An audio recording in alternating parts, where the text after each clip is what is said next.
नमस्कार.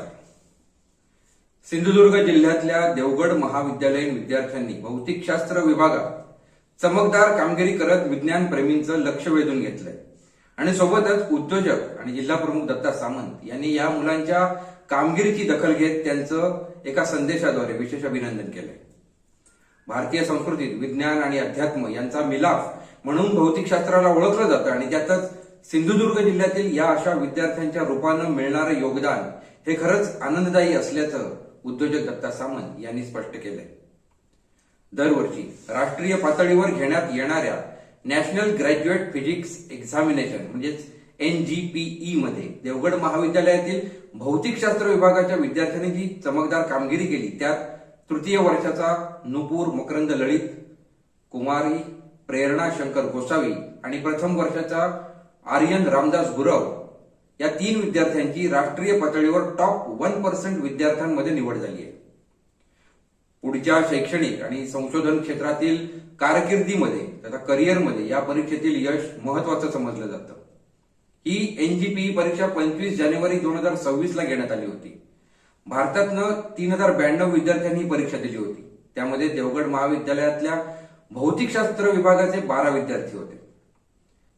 विज्ञान शाखेत पदवी अभ्यासक्रमासाठी प्रवेश घेतलेले प्रथम ते तृतीय वर्षाचे भौतिकशास्त्राचे सर्व विद्यार्थी ही परीक्षा देऊ शकतात. यावर्षी ही परीक्षा भारतातल्या 151 केंद्रांवर घेण्यात आली होती. यशस्वी विद्यार्थ्यांना Indian association of physics teachers IAPT कडून विशेष प्रमाणपत्र देण्यात आले. देवगड महाविद्यालयाच्या भौतिकशास्त्राच्या प्राध्यापिका डॉक्टर सुनेत्रा ढेरे व विभाग प्रमुख डॉक्टर लक्ष्मण सुरवसे यांचं या विद्यार्थ्यांना मार्गदर्शन लाभले हे विशेष नमूद करावं लागेल. विद्यार्थ्यांच्या या यशाबद्दल प्राचार्य डॉक्टर विजयकुमार कुनुरे, उपप्राचार्य प्राध्यापक श्रीकांत शिरसाठे, अध्यापक महाविद्यालयाचे प्राचार्य प्राध्यापक भालचंद्र मुंबरकर यांच्या हस्ते त्यांना प्रशस्तीपत्र देऊन गौरवण्यात आले. भारतीय ऋषींनी अणुवाद, गुरुत्वाकर्षण आणि प्रकाशशास्त्राचा सखोल अभ्यास केला होता. भौतिकशास्त्र हे ज्ञान केवळ व्यावहारिक नव्हतं तर निसर्गाच्या नियमांना समजून घेण्यासाठी अध्यात्माशी जोडलेलं होतं. भारतीय संस्कृतीतल्या भौतिकशास्त्राचे प्रमुख पैलू म्हणजे अणुवाद. कणाद ऋषींनी वैशेषिक दर्शनात अत्यंत सूक्ष्म अशा परमाणु ॲटम संकल्पना मांडल्या ज्या आधुनिक विज्ञानाशी मिळत्या जुळत्या आहेत. गुरुत्वाकर्षण सिद्धांताबाबत विचार करताना भास्कराचार्यांनी न्यूटनच्या शेकडो वर्ष आधीच सिद्धांत शिरोमणी ग्रंथात पृथ्वीच्या गुरुत्वाकर्षणाचा अर्थात ग्रॅव्हिटीचा सिद्धांत मांडला होता.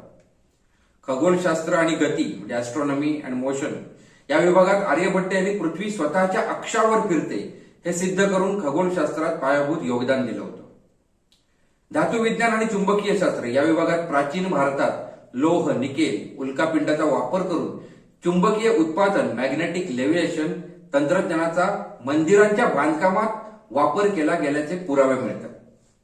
प्रकाश आणि ध्वनी ऑप्टिक्स आणि साऊंड या बाबतीत प्रकाशाचं स्वरूप म्हणजे प्रकाशशास्त्र आणि नादशास्त्र म्हणजे ध्वनी यावर वेद आणि उपनिषदांमध्ये सखोल चर्चा आढळते. थोडक्यात सांगायचं तर भारतीय संस्कृतीतलं भौतिकशास्त्र हे प्रयोगाधारित आणि वैज्ञानिक दृष्ट्या प्रगत होतं ज्याने निसर्ग आणि विश्वाचं गुपित उलगडण्याचा प्रयत्न केला होता.